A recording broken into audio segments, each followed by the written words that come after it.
Қазір мен сіздерге мынандай қалтаны қалай пішіп тігуін көрсетемін.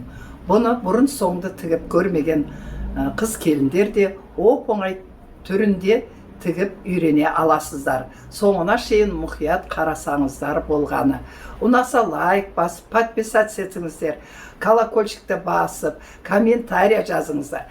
Және де қандай қалтаны үйренгілеріңіз келеді.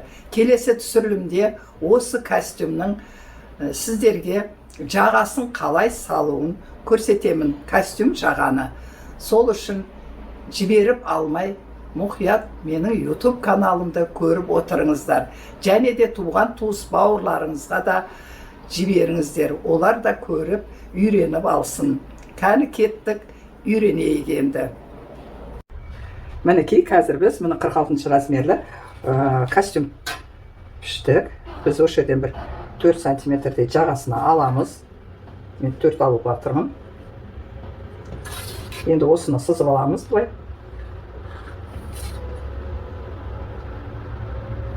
Бұл біз дайын лекалман сап қойғамыз, жағасы бұлай. Мына жерде костюм жаға болады. Енді біз осыған белінің ұзындығын саламыз. Белінің ұзындығы 40, значит 1 сантиметр қосқанда 41.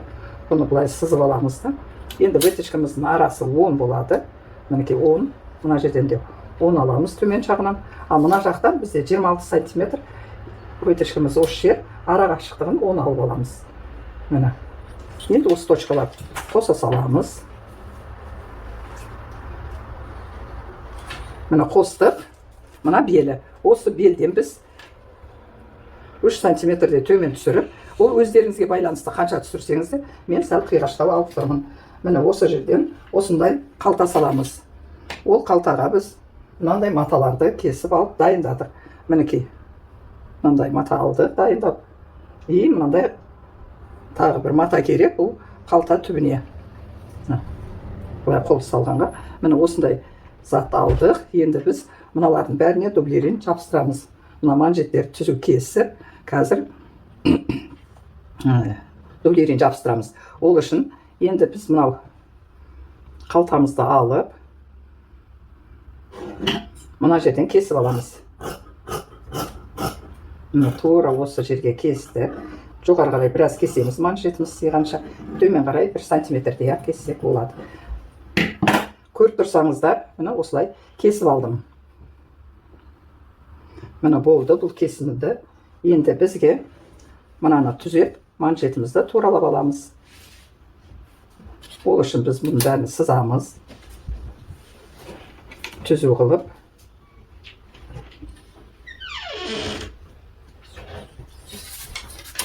Кесіп алам.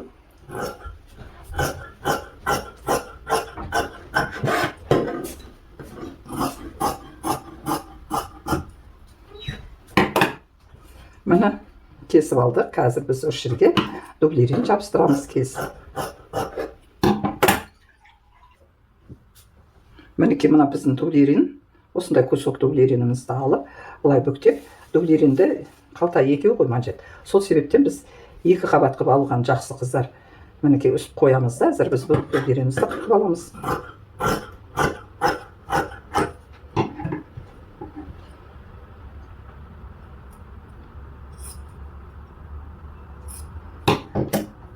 Мына қырқып алдық. Енді біз бұны ашып, мына жақа үтіктеп жібереміз. Міне біз манжетіне мындай дублерин жабыстырып, қазір бұны бүктеп, осылай үтіктеп аламыз.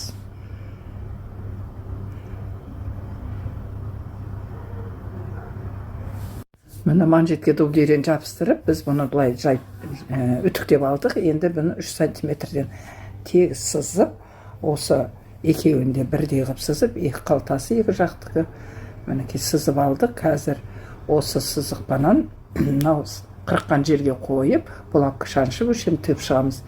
Келесі бетінде тура солай алып, үсіп қойып, бұлапқа шаншып, бұл жағында солай тігіп шығамыз.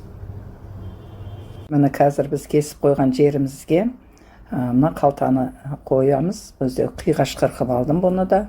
Мына манжетінде сызып алдым. Енді мынаны жоғар жағына қойып, бұлапқаны шаншып аламыз бұл жерге. мінекей енді біз мына манжетінде осылай шаншып аламыз. Ол үшін мен әзір мына жерді сәл тегістеп қырқып тастап, енді осы жерге де булавка шаншып алып, осы біздің сызығымызбен тігіп шығамыз. Жоғар жағында қазір мен веникамен сызып аламын, өйткені өте түзу болса өте әдемі шығатын болады. Міне қазір енді машинаман осы сызықтың үстінен тігіп шығамыз.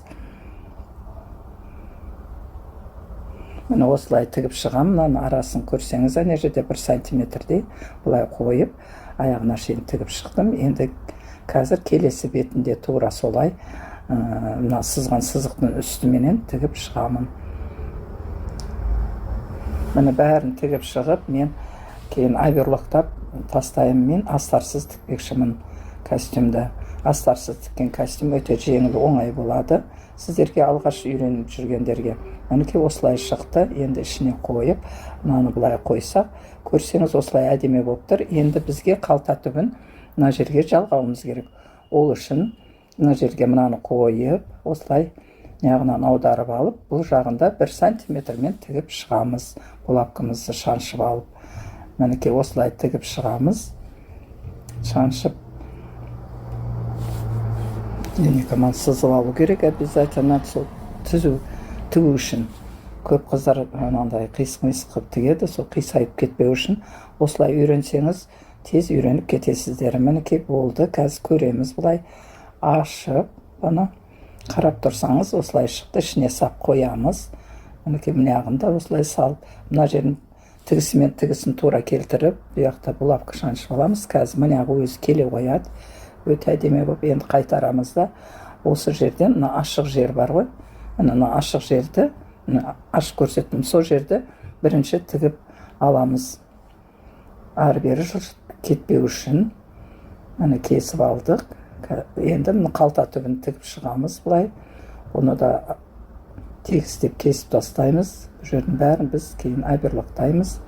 Енді бізге выточкасын тігуіміз керек. Выточкасын басынан 26 сантиметр еді. Міне осылай тігіп шығып, мына жағында жіңішке созын қырап тігеміз қыздар. Бүлдіртпей жіңішке қып шығару керек. Бірдесен шығарсаңыздар көмпиіп кетеді, томпайып бір түрлі болып тұрады. Міне енді келесі бетінде қалта түбін тігіп аламыз бүйтіп. Мінекей, бұл жерде артық жайларын бәрін кесіп тастап, оверлоктаймын кейін оның бәрін. Енді мына жағын жалғай саламыз осылай. Міне осы жерден мінекей тігіп шықтым. Әдемі болып шықты. Бұны үтіктеп реттегенде әдемі болады. Мен әзір үтіктемей сіздерге көрсетіп тұрмын, қалай тұрғанын. Осылай тігіп аласыздар. Өте әдемі, мұқият қарасаңыздар болғаны. Мінекей біз қалтасын осылай әдемелеп тігіп алдық. Екеуінде өте әдемі шықты. Ұнаса лайк басып, подписаться етіп, колокольчикті басыңыздар. Сіздердің подпискаларыңыз маған ауадай қажет. Өйткені сіздердің подписаться етіп, комментария жазып отырсаңыз, қандай қалталар үйренгілеріңіз келеді. Мен соған қарап түсірілім жасап отырамын сіздер үшін.